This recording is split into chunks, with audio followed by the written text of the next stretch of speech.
Hey guys, welcome to this session by Great Learning. My name is Anirudh Rao and I welcome you all for this fantastic session on Python for machine learning. So I am sure you guys are all excited to understand Python, understand machine learning, understand what it is, the magic that happens when you bring Python and machine learning together as well, right? So I welcome you all from wherever you guys are tuning in from. It's a beautiful afternoon here in Bengaluru.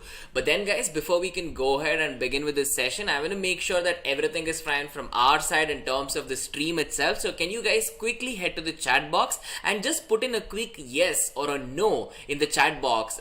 Just type in a quick yes if you can hear me fine, if you can see my screen fine, right? So guys, quickly head to the chat box and just give me a confirmation so we can get started with this session, right? Now, while you guys go on to do that, I want to tell you that I'll be monitoring all of your comments using my mobile phone here. So no matter what comments you have, any sort of questions, even the most simple questions that, if you're looking forward for to get an answer to, guys, head to the comment section and put them down. I'll pick up as many questions as I can. In fact, I'll try to pick up all the questions and, we can go ahead and keep this session very interactive and highly energetic as always. So I hope you guys are excited as I am on this session, right? Perfect. So we have a lot of people giving me confirmations. Arpita, Suyash, Bhavik, Parminder Singh, Kushal. Okay guys, superb. That's a lot of energy just to get this session started with. Thank you so much. I'm glad the stream is fine. Again, I welcome you all to this session on Python for machine learning. Now, just before we get into the agenda of the session today, I have something really nice that I want to show you guys. I want to take a minute of your time here, right?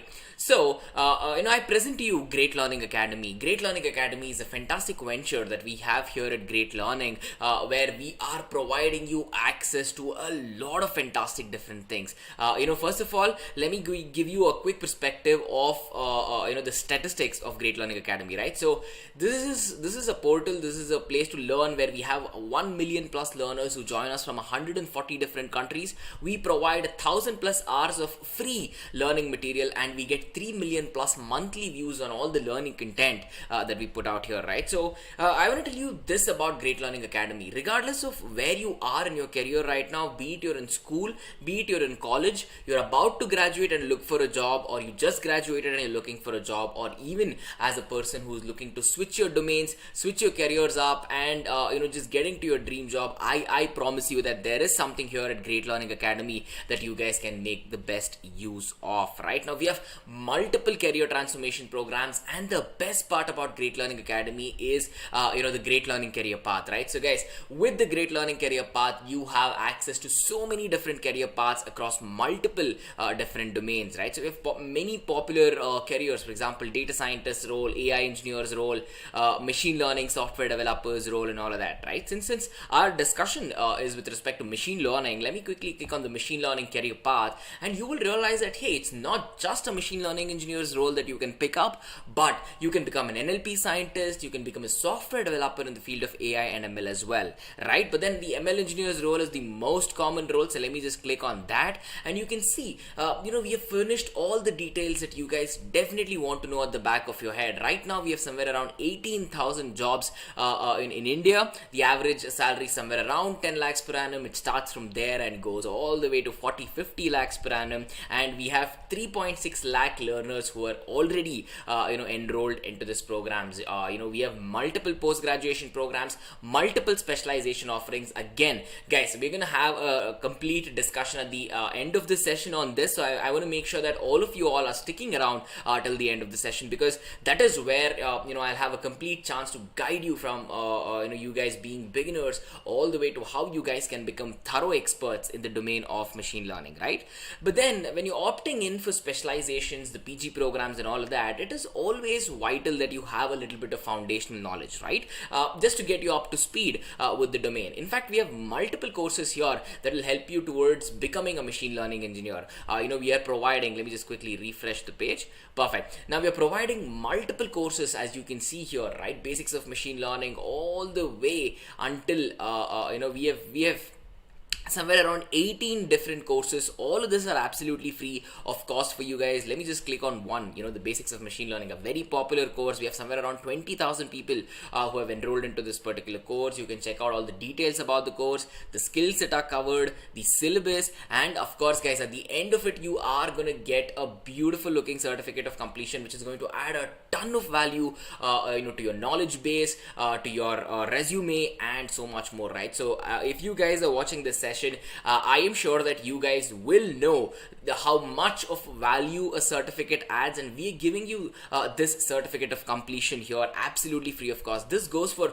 all the free courses that we have on Great Learning Academy, and we have 200 plus courses in detail, ladies and gentlemen. So you can think about how much of how much of content we have here at Great Learning Academy for free that you guys can get enrolled into, and of course work on your way towards intermediate learning and advanced courses as well. We have beginner courses, intermediate courses, and advanced courses too, right? So there's multiple ways you guys can reach Great Learning Academy. The most simple way is greatlearning.in/academy, the URL, and of course we know that all of you all love to tune in on your mobile phones to all of our sessions. So in case if you guys want to access Great Learning Academy there, you can download the Great Learning app as well. For all of you all who have Apple devices, we have the app on the Apple App Store. For all of you all who use Android's ecosystems, you can get this app on the Google Play Store as well, right? Now guys, let me quickly ask you a question here. How many of you all have tuned in on your mobile phones, right? Just quickly head to the comment section and just type in a quick yes if you're one of those people who have tuned in on your mobile phones. I'm asking this because we get really fascinating audiences all the time. We have people tuning in on their smart TVs, we have people tuning in on their projectors, home theaters, and all of that. So it's just an absolute fascinating thing to see that you guys are so much interested to learn this thing, right? Perfect, guys. On that note, I again hope that all of you all are subscribed to the Great Learning YouTube channel. Again, throughout the session, I'll be telling you the importance of subscribing to the channel. It's not just about, as soon as we put out a video, you getting the first access to the video. There is so much more. We have multiple series coming up. We have so many different things, guys. So again, let's go on to begin this session right now by checking out the agenda. Perfect. First of all, whenever we are thinking about Python for machine learning, right? Now, when you think about Python for machine learning, you really have to understand one thing. Why are we discussing Python? Why not C++ for machine learning? Why not any other programming language for Python? So that's exactly what we're going to check out first. Why Python, right? The second thing we're going to check out is all these skills that are needed to learn Python in terms of machine learning. Now, I'm not going to be going into the depths of all the technicalities of the skills that you might require, but I'm going to give you a good bird's eye view of the most extreme, I believe the most extremely important skills that usually go unsaid, and I want all of you all to make sure you don't miss any of these skills as well. So we're going to discuss all the important ones, and of course let's quickly take an understanding of what machine learning is, how it works, the type of algorithms. We'll just have a quick walkthrough, and of course at the end of the session as well, we can quickly take a look at two fantastic algorithms. We can apply it, and I'll just show you the usage of Python, how fantastically it works, how easy it is to use, and you can have beautiful applications without really breaking your head about complex code or really complex concepts. No, it's going to be a really fun demo that we're going to discuss, and I hope again all of you all are excited, right? Perfect, guys. First of all, let's start with a quick did you know. The first subheader there shouldn't come as a surprise to any of you all, right? Python is one of the world's most popular programming language that we have in the world today, and we are going to discuss some of the reasons for that in the coming slides. Now, whenever you think about Python, right, it is literally everywhere around us. Do you watch a TV show on Netflix? Yes, that uses Python. You guys are watching this on your phone. You guys are watching this, in fact, on YouTube. Well, you guys are using Python right now, right? Perfect. And when you think about how Python is named, right, the name of the programming language, the founder, the creator of Python, Guido van Rossum, actually named it after a TV show. He had a favorite TV show. It was called as Monty's Python Circus, right? So Monty's Python Circus is how Python got its name. So he wanted to pay a tribute to the TV show. So this is the fun thing about Python, right? It was named after a TV show, and now all the TV shows that we watch online line are powered by Python. So that just made an entire fantastic circle out of it. So I really love that. So I hope I gave you a quick fact about it, and no, the programming language is not named after the snake Python, right? Nope. Cool.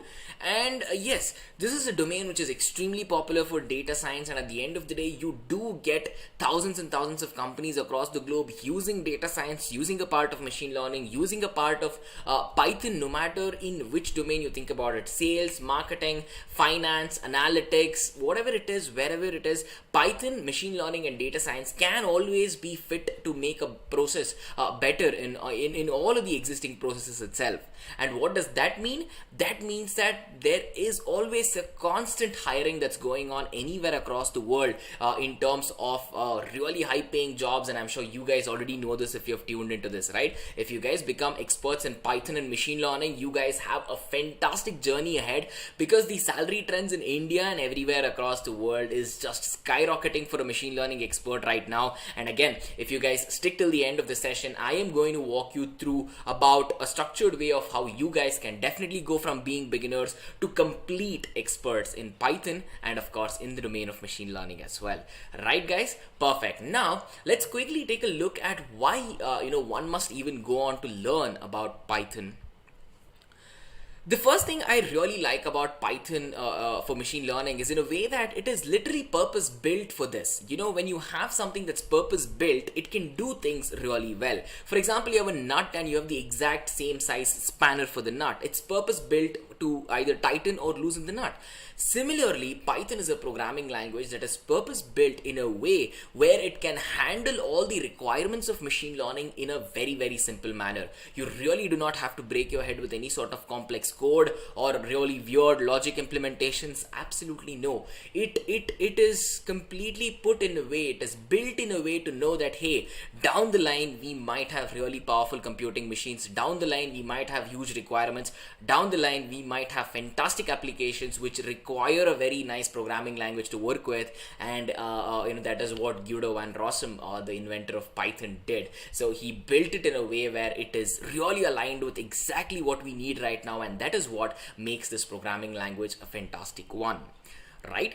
And here are some of the important points that we have to discuss. First of all, it should come as no surprise to you that Python is a programming language which happens to be an interpreted programming language. As in, you really do not have to compile it first to run it. I'll give you an example.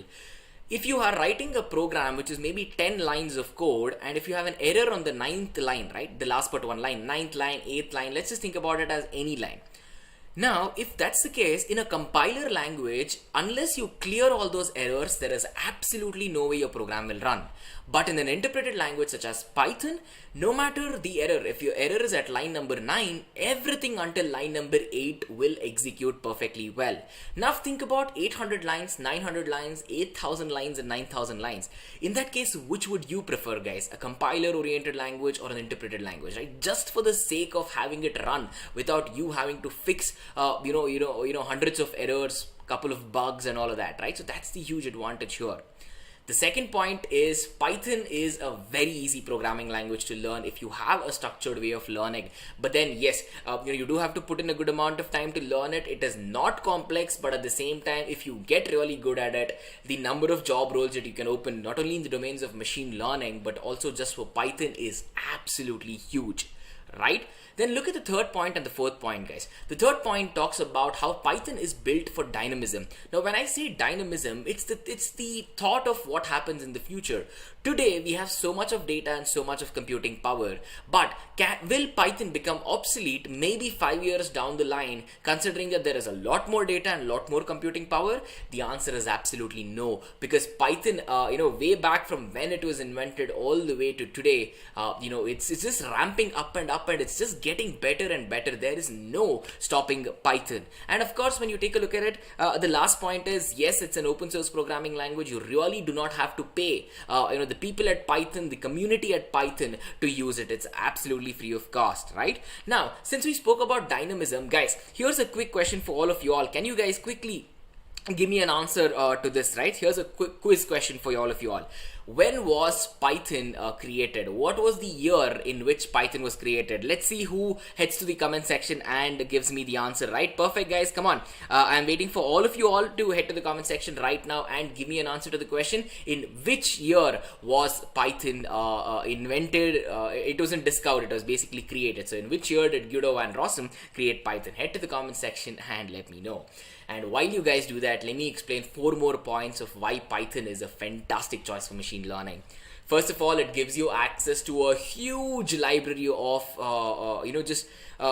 there is so much that you guys can use, right? Now, when I talk about libraries, when I talk about networks, when I talk about, all these frameworks and packages that are present in Python, there is absolutely no other programming language which can come so close to Python in terms of just the offering, right? It's like walking into your favorite hotel and maybe a buffet dinner, right? And looking at all the menu items, right? The dessert section is a wall full of ice creams and all of that. So it's a fantastic thing. Similarly, what makes us developers happy is looking at a programming language and seeing the libraries out there, right? And the second thing is the large community, guys. Python is one such community where no matter you're a complete beginner who might not know how to write a single line of code, all the way to a double triple PhD researcher in Python, all of you all are really welcomed into the Python community, no matter your proficiency or expertise, right?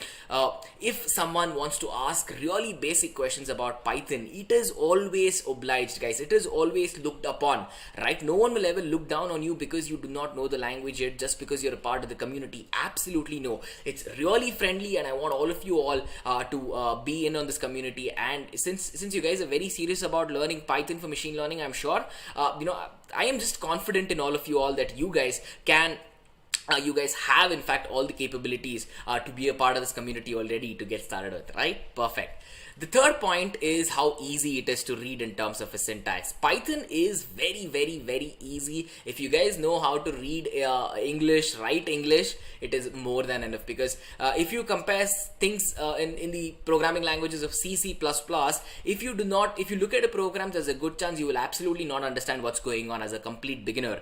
But you take a look at Python, right? So as soon as you take a look at the code of Python, even as a person who might not know one word of Python can actually guess what is happening and what the programming language is trying to tell you, right? That does not happen in a lot of language. In fact, it doesn't happen in any other language apart from Python, right? Perfect. Then the last point says it's a strongly typed programming language. What we mean by a strongly typed programming language is guys, okay, let me just head to the comment section right now. Right, perfect. So all of you all gave me the answer 1991. Absolutely perfect. You guys are spot on, right? Now, when I'm talking about strongly typed programming languages, I want all of you all again to head to the comment section and tell me the other programming languages that you guys have either learnt in school, college, or you just know a little bit about it. You know, even the most basic print statement and all of that. Guys, head to the comment section and just let me know what programming languages you know, because when we're talking about the last point here, it's very important to understand the differences between like maybe C, C++ and Python as well. Because in C and C++, whenever you're using a variable, you have to attach a data type compulsorily to it. Otherwise, the compiler does not understand what data you're giving it, right? Maybe I want to input my phone number to there, a phone number into the program for some reason, right? Now, if I'm putting my phone number there, I have to tell that, hey, this is an integer, right? It's a complete number, even though we see it as separate digits because it's a phone number. But Python or any other programming language will understand it as one big number, right? You have to tell other programming languages like C, C++, and Java saying, hey, it is an integer data type and here's the data. But in Python, absolutely not. Python is very, very intelligent in a way where you just have to give the data. I give the number to Python and I let Python understand if it's a number, if it's a name, if it's a string data, textual data, whatever it is intelligent enough to understand that. So you do not have to manually do things anymore. Python is a very intelligent programming language on its own, and that I think really adds up. And all these things that we've just built up about why you guys should learn Python is going to help you in this particular section where we're going to quickly discuss all the skills that are required for machine learning using Python, right? Now, Guys, there are so many different skills. I'll be very honest with you. We can talk about this for an hour for sure. But to keep it concise and to give you clarity on some of the points that are extremely important, but people don't really teach you about this, here are the points. First thing, you have to have this skill where you take a data oriented approach into things. I'll give you a very simple example. Right now the weather is really hot here. I am in the mood for an ice cream for sure. Now the ice cream store near my place is a supermarket which is maybe 3 roads away, right? 3 streets away. Now I can walk to that place and I can take the shortest route, or I can take a really long route, or I can do a very stupid thing such as maybe going to the airport, taking a flight to Delhi, coming back to Bangalore and taking a cab to the ice cream shop, right? So there are 3 or 4 ways. Some of the ways are really nice and some of the ways are absolutely meaningless when you take a look at how you can go onto the ice cream store. Similarly, in the case of Python for machine learning, you need to have an approach to understand how you can tackle data. There are simple ways of how you can handle data and solve the problem, and there are extremely complicated ways. And here is where things are different from my ice cream example. In my ice cream example, the simplest way is to just me walk to the supermarket and buy ice cream. In the data-oriented approach, sometimes even the most complicated route will have a really nice, efficient way of how you can solve the problem, and even the most simplest way can sometimes just be another way, but not the best way, right? I hope you guys are getting what I'm trying to tell you. So you need to have that thought. You need to understand that there is more than one way of how you can solve the problem, and that is exactly what point number 1 and point number 2 talk to you about. Data is this entity which, if you know how to use it really well, it'll absolutely work in your favor. It is like when we were young, we used to watch those cartoons or anything like that, or those pirate movies where they just find a random treasure chest in the sand and they open it and they find a lot of gold. Data is literally like that. You just need to know how to dig, where to dig, and open up the treasure box and you'll find a lot of gold inside that, right? Perfect. Thinking about the last 2 skills that you're seeing on your screen right now, logic building and your ability to scale up. Logic building skills are extremely important. Python. See, the syntax of Python is very simple. If you know English, you can learn Python, right? Perfect. But since that part of learning Python becomes really easily, where do you find it challenging, or where do you put your time into being better at the language, right? In this particular case, having very good logic building skills is extremely important, because building the logic for a program requires way more intelligence than actually just writing the program for.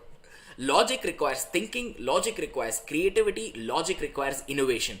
That is where you should be spending your time, and in the case of Python, especially for machine learning, you will get the opportunity to do it. So here's a skill which you guys definitely should spend some time upon, right? Perfect. The last one is the ability to scale up. Of course, in terms of machine learning, there can be really simple applications all the way to the most complex application out there, right? Like an artificial intelligence entity powered by machine learning and whatnot.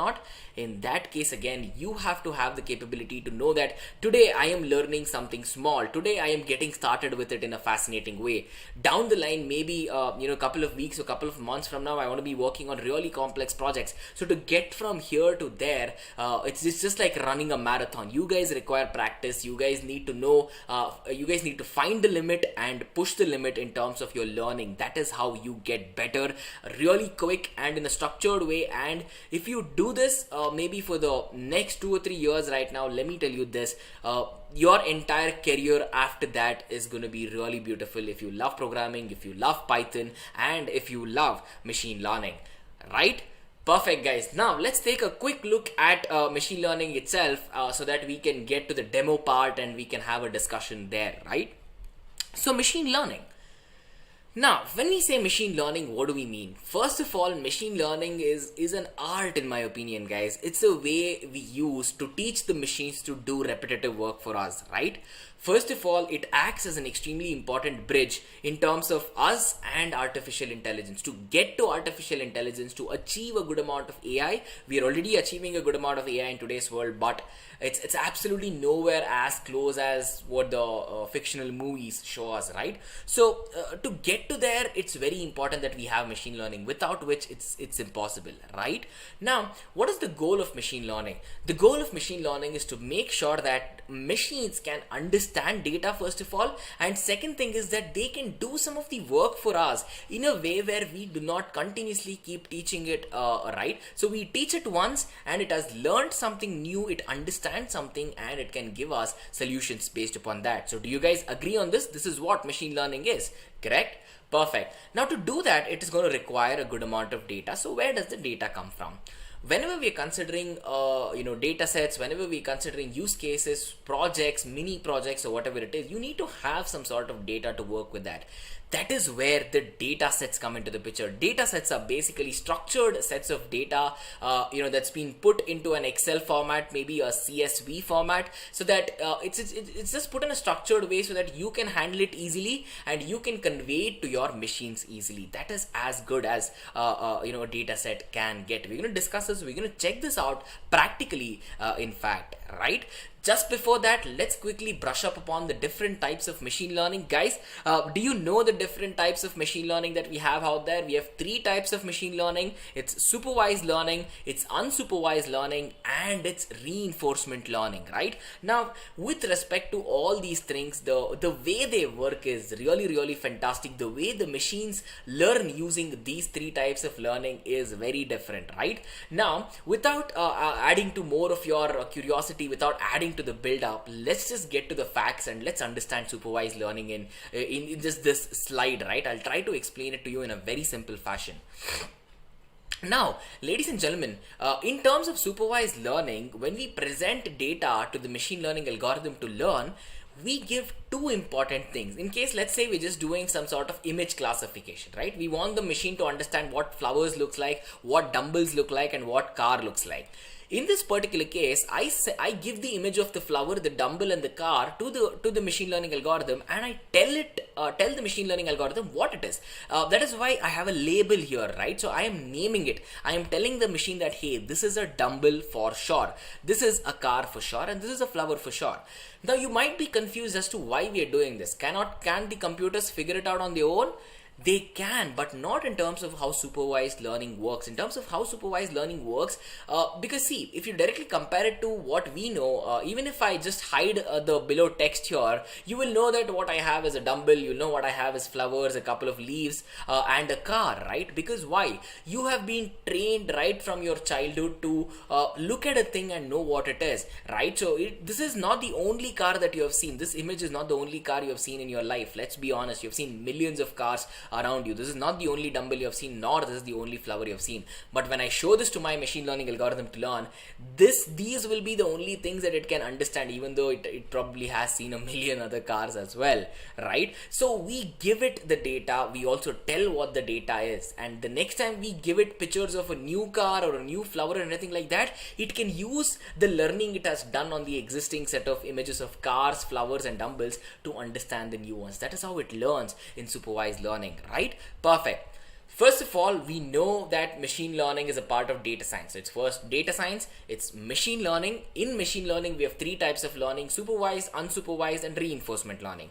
And in supervised learning, we have two different ways of grouping. It's called as regression and classification.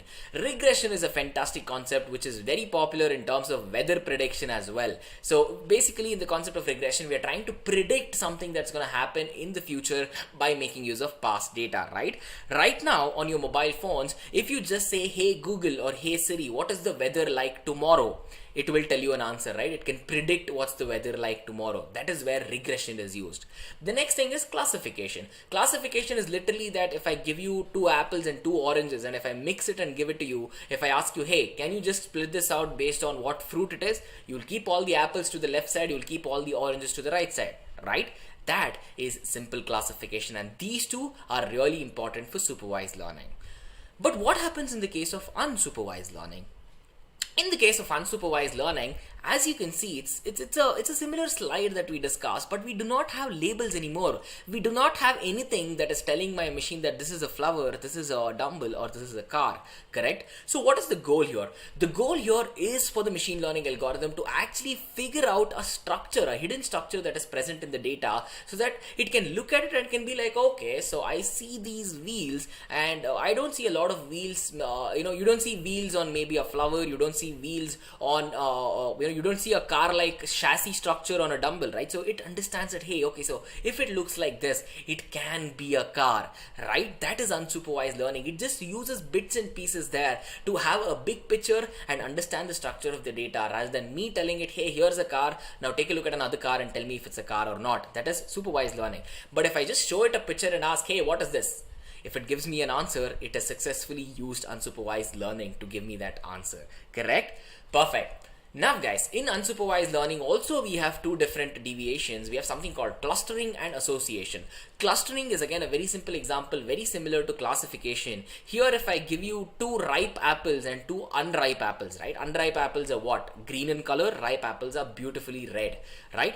Now if I give you that, and even though all the apples are the exact same size, if I say, hey, can you classify this, can you group this based on the color? What will you do? You will take all the raw apples, put it on the left, you take all the ripe apples and you put it on the right. That's clustering. If you take a look at association, association is something that all of you all have used. I promise you, you have used it. You're using it right now in terms of YouTube. Whenever you watch a video, it'll either create an automatic playlist for you, or it will say, hey, people who have watched this have also watched this, or especially this happens on Netflix. If you're watching your favorite show, something like Friends, Brooklyn Nine-Nine, or whatever it is, right? If you're watching your favorite TV show and it's a comedy show, horror show, whatever it is, at the end of it, if you finish it, it'll tell you that, hey, people who watch this also watch this, so do you want to as well? How does it know? How does it understand that when people finish this, they go and watch something else? That is a very intelligent machine learning algorithm, a machine learning model sitting there, which is giving you the complete clarity about what goes on in the backend. And I think in terms of machine learning, in terms of practical usage, in terms of giving accessibility to the public, no one does it better than Netflix, in my opinion. These guys are absolutely, they're using machine learning and AI related bots as best of their abilities as they can, and it's really interesting, right? So guys, perfect. We see a lot of interaction in the comment section. Thank you so much for joining into our session. I hope again all of you all are subscribe to the Great Learning YouTube channel. You guys will be the first ones to get notified as soon as we put out a video. We're coming up with so many new things that all of you all should definitely be looking forward to and checking out. But then to do that, especially right now that the pandemic is either going to end, it's going to continue, there's a lot of uncertainty. So to make sure that you stay on top of trends and you're the first ones to learn when a new thing comes out, guys, it's really important for you all to subscribe. If you have subscribed to the Great Learning YouTube channel, just head to the comment section. Can you just give me a quick confirmation with a yes or a no if you guys have? If it's a no, do not worry, guys. We're gonna make sure that at the end of it, you guys are impressed enough to give us your subscription, give us your valuable time so that we can cater to you better, right? Perfect, guys. Head to the comment section. Just let me know if you guys have subscribed. In the meantime, I'll tell you about reinforcement learning. Reinforcement learning, again, I promise you, you guys have used this. This is a way of training a machine where it learns based upon the past feedback that it gets. In terms of this, how many of you all have pet dogs and pet cats? This example will work really well for dogs. Cats, I'm not really sure because I've had both, and I can tell you that it works well with in terms of dogs, right? So I'll explain to you how reinforcement learning works by taking an example of training a dog, right? Now, if you guys, if you guys take a look at either hiring a trainer or you yourself training your little pet dog, whenever you go on to give, whenever you want your dog to give a handshake or something like that, if you've seen trainers do it, they usually give a treat or a little biscuit as soon as the dog gives a handshake, right? So the dog knows if I give a handshake to the master or to whoever it is, that I will get a little biscuit or a treat. So that is how you do it so many times that the dog understands. If I give a handshake, I get a biscuit. If the dog runs runs away and not does anything, does it still get a biscuit? No, right? Exactly. So in the case of reinforcement learning, you have machines that have certain metrics which it can track, and it can work towards the reward. So every now and then the machine always works towards getting on the fastest path to work on towards the rewards, right? That is how you can literally compare a dog learning to train and giving a handshake versus how a reinforcement learning algorithm works well as well, right? So I hope that part of reinforcement learning is clear for all of you all. Now guys, coming to the most fascinating part of showing you guys how you can use Python for machine learning. Right now, if we have anyone in the audience who might not know the complete syntax of Python, if you guys are not experts in the syntax of Python, do not worry. The point of the demo here is to not tell you line by line of what things does or how it works or anything like that. The point is to show you that, hey, in terms of Python, in terms of usability for machine learning, it's fantastic, it's really easy, it gets the job done in a really fascinating way, right? I just want to show you that using Python for machine learning is really simple, and we can go on to do that. So what are we going to learn practically right now? First of all, we will learn two very popular machine learning algorithms in the terms of linear regression, and we have another algorithm called as the KNN algorithm, right? So linear regression. When the talk is about linear regression, the first question I always get is saying, okay, so what is regression? Regression is one of these fascinating concepts where we try to model a target variable based on other independent variables. In simple layman terms, you try to predict something with all the data that you have right now. It doesn't mean you have to predict the future, but yes, regression works fantastically well in terms of predicting, how you guys can use regression for predicting the future as well. That's one fascinating application, but there's so much more. So why is regression so popular? First of all, I gave you 3 reasons right now while explaining what is regression, about its popularity. The most important thing is you have a very interesting way of teaching your machine to understand how it can work its way around the cause and effect relationships, right? Now, if it is supposed to rain tomorrow, what is the main cause of rain? The most important one. There's 100 causes, I know. The main one is to probably have a ton of dark looking clouds and then you realize, oh, it might rain, right? If you just go back 50 years, that's how weather prediction was. You look at the sky and you predict. Similarly, getting your machine to understand that clouds are very important for the rain is it's the important thing. It's how linear regression can teach it and have the machine keep that in its knowledge for a while, right? That is why linear regression is very popular. Now, whenever we're taking a look at implementing this practically, I have a fantastic use case. This use case is really popular. It's called as the Boston housing dataset. What we are going to try to do is we're going to get our machine learning algorithm to see if it can understand how it can predict the price of a house, right? Now, whenever you guys are buying a house, there are so many different things that you guys will be looking at. The area that is in, how many bedrooms, how many baths, how many cars can you park, what is the square footing, is it just one floor, it is a duplex, everything from how close it is to the nearest supermarket, how close it is to the airport, what is the crime rate in the area, because if the crime rate is really high in the area, people don't want to pay a lot of money for the property there, right? Because you never know. Similarly, we understand all of this. Let's see if our machine learning algorithm can go on to understand that, right? Perfect. Let me just quickly connect to my runtime here at, I'm basically using Google Collaboratory. Google Collaboratory is one of the most fascinating Jupyter notebooks that is hosted on the Google Cloud platform. It's just as simple as typing in your Python code, hitting the play button, and your Python code works absolutely fine. You do not have to install any of the things on your Python, configure it. You know how it is, it can get complex, right? Installing Python on your Windows, installing Python on your MacBook, and something or the other will not work, and you just have to spend a couple of hours to make sure that everything is fine. In this case, no, you just type in the code, you hit a play button like I'll show you, and you're done, right? Now, guys, whenever we're thinking about solving a data set in a structured fashion using Python, what's the most structured way we can do it? First of all, we know that we're going to be using a lot of libraries, so it's always important that we can import all the libraries and of course bring in the data that we're trying to work with, right? Now in this case, if I just go on to run this right now, it should give me an error. The error should say, hey, with the couple of lines that you're trying to do, I do not know where the data set is. This is what Google Collab is telling me right now. Well, first of all, we're using NumPy and Pandas. NumPy is a fantastic library for numerical computations. Pandas is beautiful to have statistical data structures such as series and data frames to work with. And this library that you see here, scikit-learn, or it's also called as sklearn, this is the most important library in Python for machine learning. Let me zoom in a little so you guys can see into the code better, since a lot of you all are tuning into the phone, right?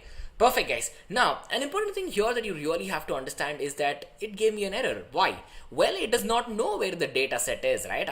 It's in my computer right now, but that doesn't mean it has access to it. So let me quickly import the data set into the runtime. As in, I am just uploading it to the Google Cloud Platform. So the interpreter here understands where the data is. Now if I run this again, I really should not have any errors and it should run absolutely fine. And as you can see, this is what my data set looks like, right? I just told you about a lot of different factors about how your property is valued at. For example, CRIM talks about crime rate. Age talks about the age of the house. For example, very, very old houses, even though they're considered vintage and antique in most of the cases, but if you have a regular house which is probably 100 years old and you see the walls falling out, you would not want to pay a lot of money for that, right? So age is a very important factor about how much the house is worth, how many bedrooms, how many car parks, what is the tax that you'll have to pay on the house, what is the amount of square footage, and so much more, right? So basically with this data,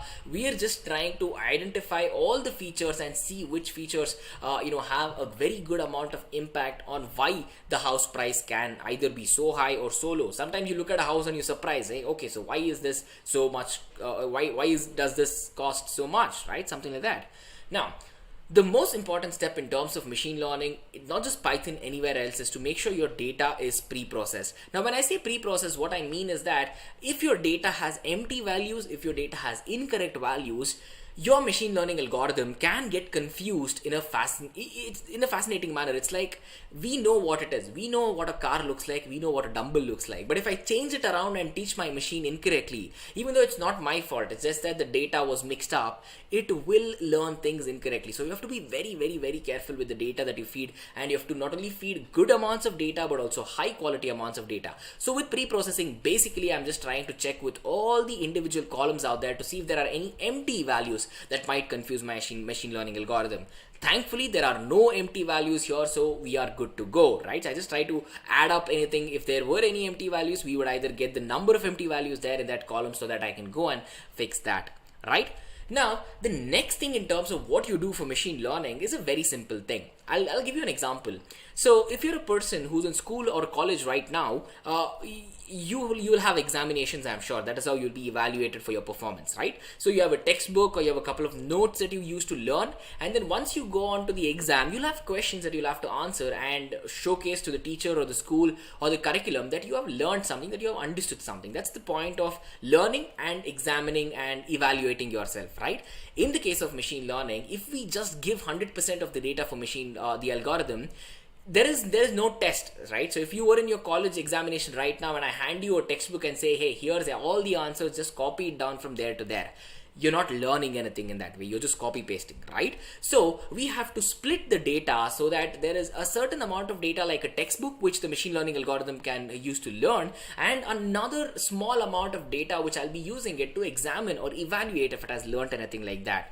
In our case, what I'm doing here right now is I'm splitting the data such that 70% of the entirety goes for training and 30% goes for testing, right? So how do I know it's 30%? Well, I do have a parameter for this function called as the train test split function, where I'm splitting our data into two. 70% will go for the machine learning algorithm to know, and since this is supervised learning, it will also have the labels. So it's learning based on that 70%, but I'm going to be testing it with the data it has never seen before, right? And of course, since we're using linear regression, since we are talking about linear regression here, for all of you all who might be, you might have have a thought in your head right now saying, okay, so there might be, maybe another 20, 30 lines of code, which at least 50 lines of code, which we'll require for this particular demo.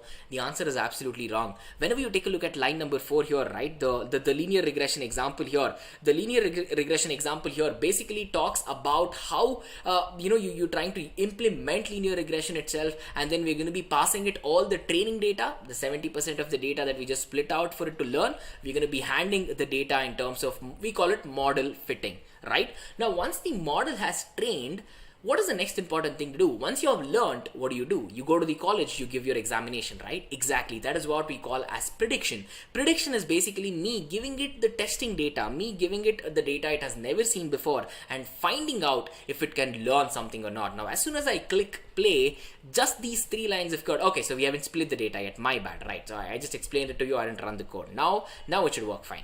So as soon as I go on to click this particular piece of code, right, it worked. Now, what just happened right now is the process of machine learning. My machine learning algorithm now became a machine learning model, as in that it has understood all the data, it has learned all the data. I have already performed predictions, and now I'm just waiting for the result, right? So what are we waiting for? One more line of code, and as soon as I click this, it'll tell me that, hey, an error rate of 5.54 is obtained for linear regression.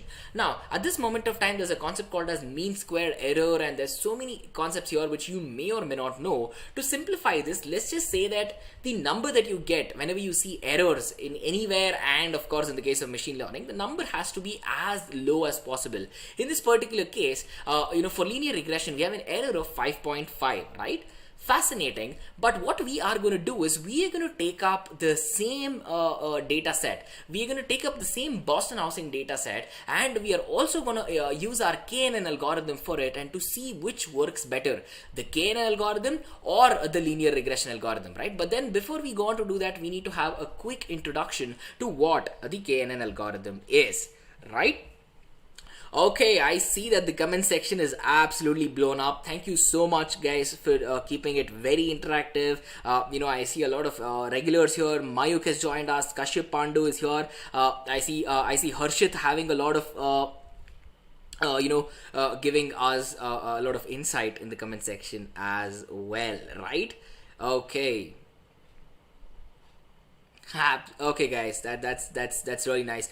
Keep it up in the comment section. Now let me just grab a quick gulp of water so we can go on to talk about KNN algorithm and see how we can use it, right? Perfect.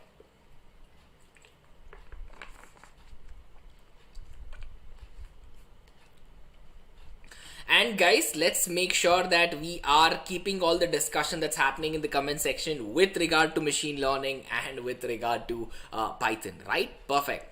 So the KNN algorithm is, again, I can give you a fantastic example to understand this. So what we're trying to do is we have a data point here, and we're just trying to find the closest neighbors to it on an organized graph in a way where we know what it is based on the neighbors, right? Now think about an army camp. If you are in an army camp, there's a good chance you are in the army. If you're in a navy camp, there's a good chance you're in the navy, right? And if you're living in a society full of data scientists for some hypothetical reason, we can just look at the neighbors and say, oh, all of them are data scientists, so this guy must be a data scientist too, right? Similarly, in KNN algorithm, you just see a lot of data points, and based upon that, the machine learning algorithm will figure out our important step.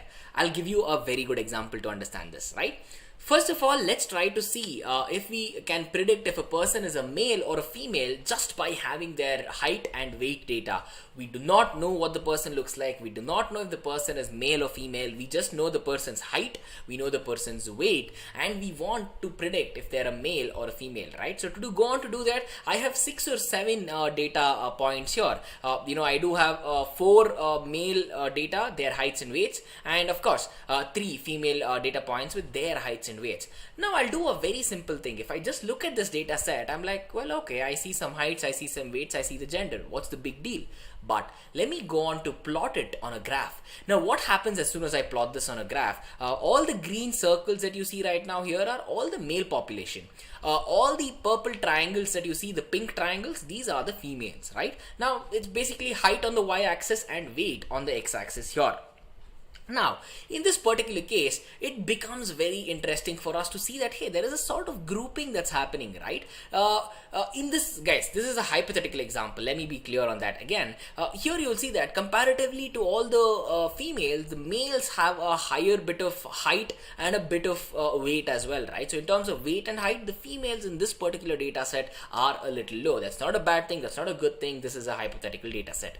Now, what I'll do is, since I've already plotted out these 7 data points, I want to bring in the data of one more person, but this time I do not know if the person is a male or a female, right? I know the height of the person should be 190 centimeters, the weight is 100 kilos. Now, as soon as I plot it on the same graph, you can see that the blue point here on your screen, the blue point basically is just the person that I told you about.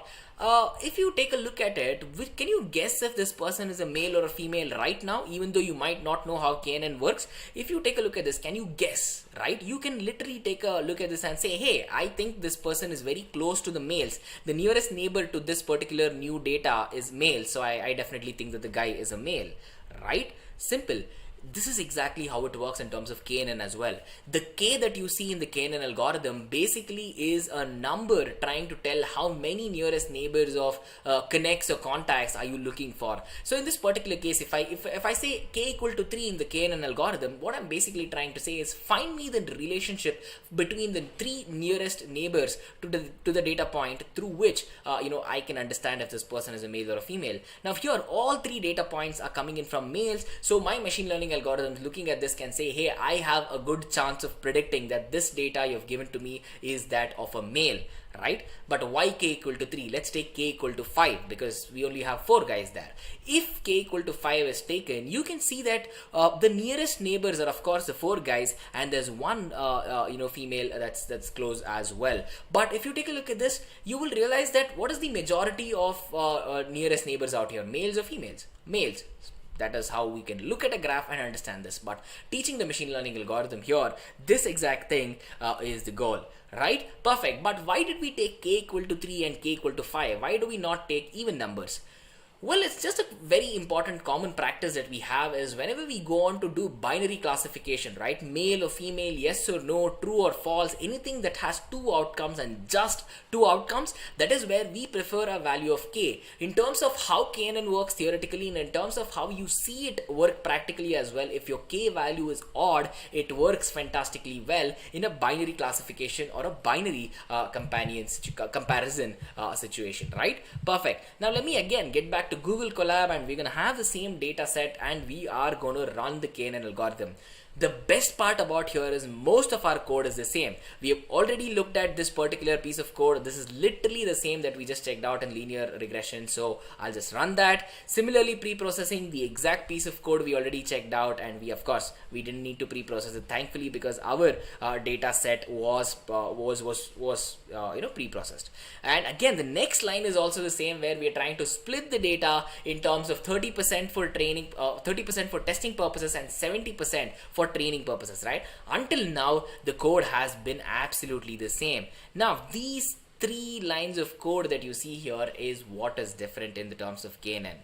When we're using KNN, what's important for us is, first of all, us using the KNN algorithm. Second of all, when we say KNN, we have to give out a value for the K, right? In this particular case, I want to give the value of K to be 3, and with just these 3 lines of code, my machine learning algorithm uses KNN algorithm to run through my data, understand it, and it is also evaluated, right? Just 3 lines of code. Now, how do I know that in this particular case that I just have to use K equal to 3 and nothing else works?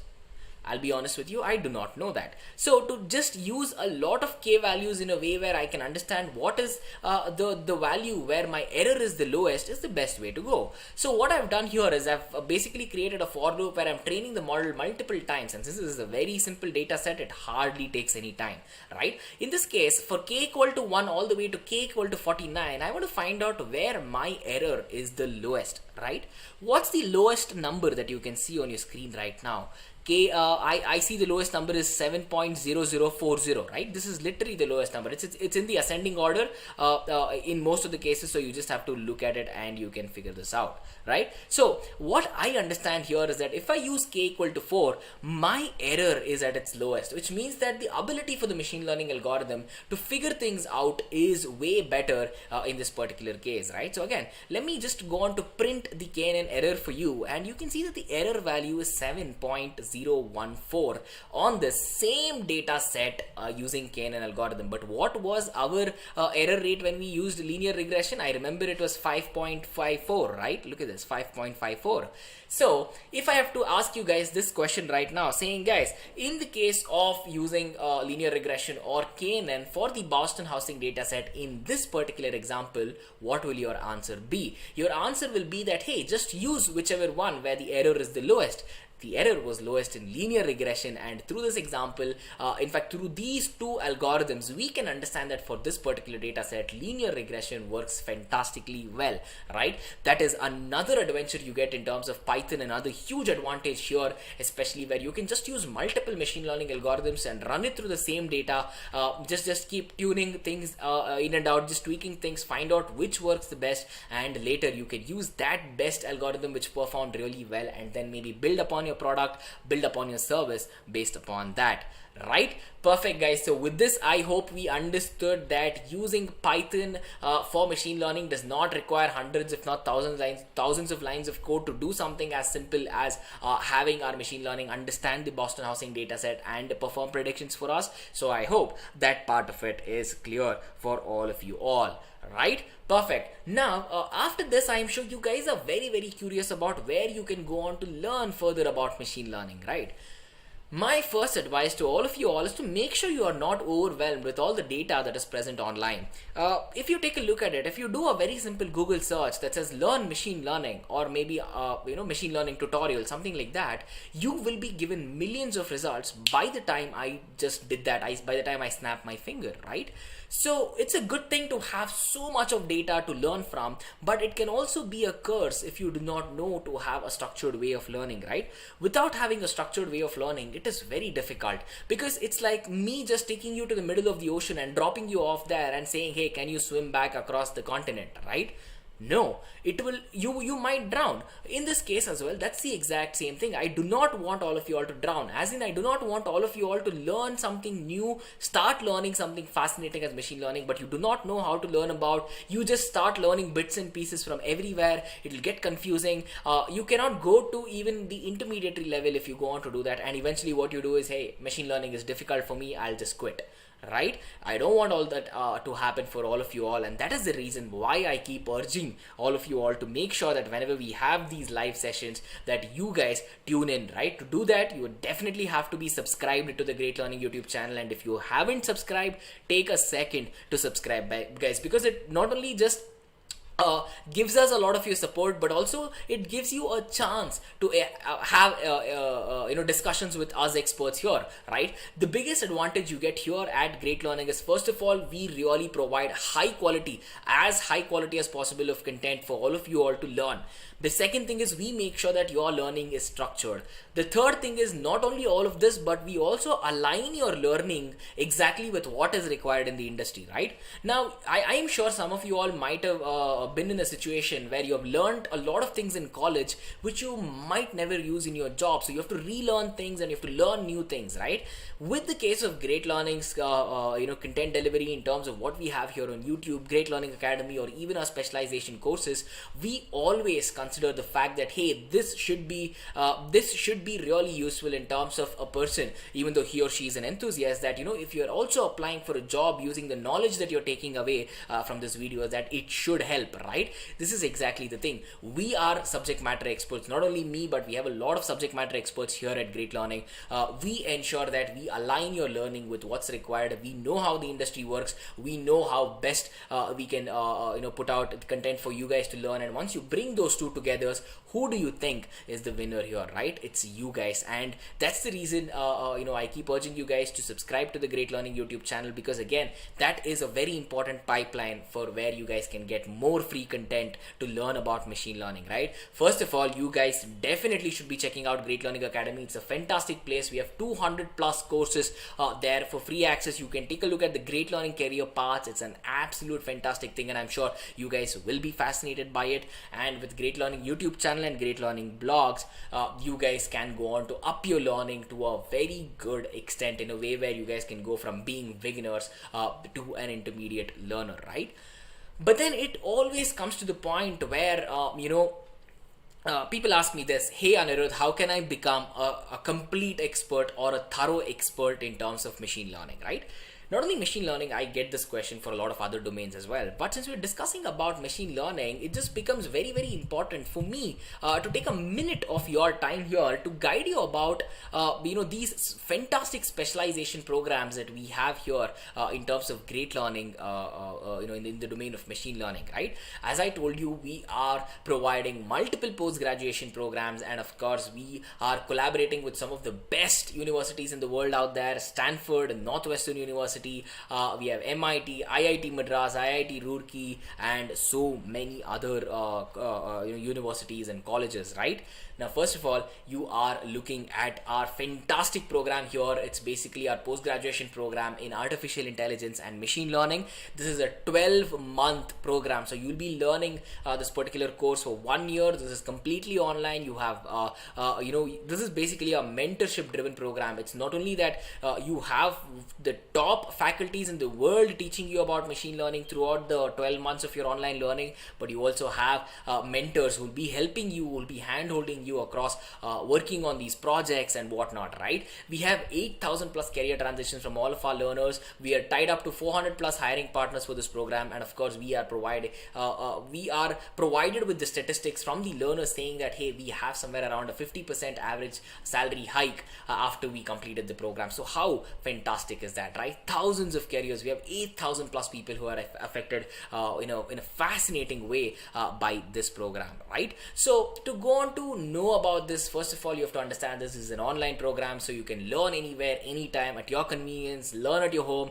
learn at sitting at a Starbucks, learn on your maybe staycations or something like that, right? That's one thing. The second thing is you'll have weekly online mentorships where thorough experts will be guiding you, where you'll be reinforcing the concepts that you have learned throughout weekly sessions, and you have this mentorship driven program, which is extremely important for all of you all.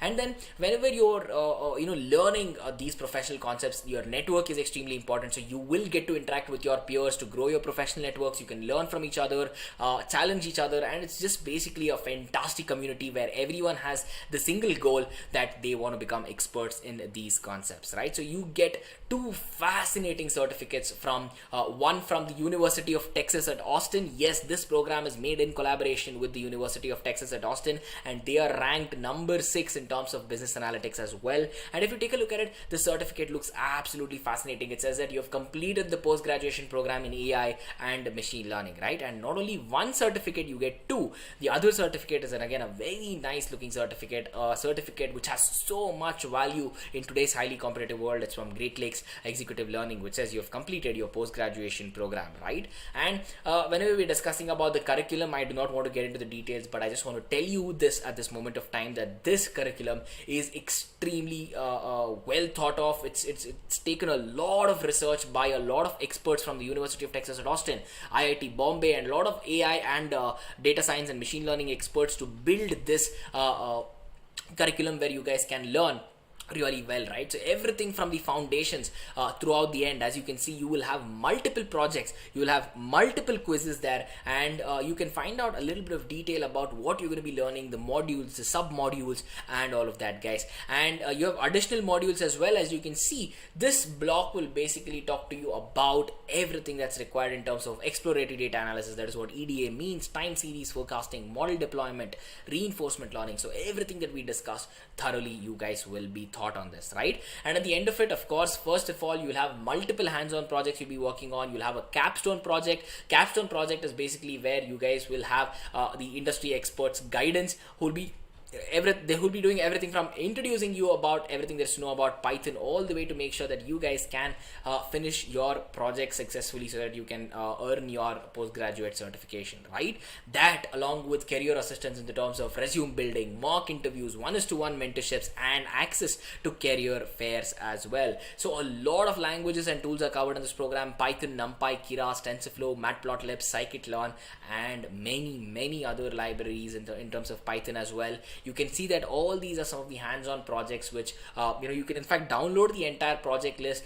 We have data sets from the industry, of course, which includes data sets from Uber, Netflix, Amazon, and we have thousands of projects that are completed in 22 different domains, and we also have 3 papers published at IIM Bangalore as well, right? So as I told you, these faculties are some of the most well-known faculties in the entire world out there. These guys are leading academicians who have several years of experience of teaching and training people, and of course even the mentors that we have, these guys are absolutely fascinating, and they'll make sure that you will get to your goal, right? And of course you can just keep scrolling down, find more details about this particular program. But yes, since this is an online program and a mentorship driven program, and since this is a 12-month comprehensively put together program, you definitely have a fee that you guys have to pay, but it is absolutely worth it, considering you guys will be getting 225 plus hours of online learning, dedicated career support, GL Accelerate, so you just basically